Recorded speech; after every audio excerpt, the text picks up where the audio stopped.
Hello সবাইকে, চলো আজকে একসাথে কড়াইশুঁটির কচুরি আর আলুর দম বানাই।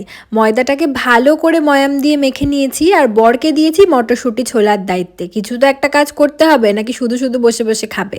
জোকস অ্যাপার্ট, ও কিন্তু আমাকে সমস্ত কাজেই অনেক হেল্প করে দেয়। এদিকে আমার কড়াইশুঁটির পুরটাও রেডি হয়ে গেছে আর একদিকে আমি আলুর দমের জন্য আলুগুলোকে ভাজা করতেও বসিয়ে দিয়েছি। এখন নতুন আলুগুলোকে দেখতে এত ভালো লাগে, মনে হয় যেন এক একটা রসগোল্লা।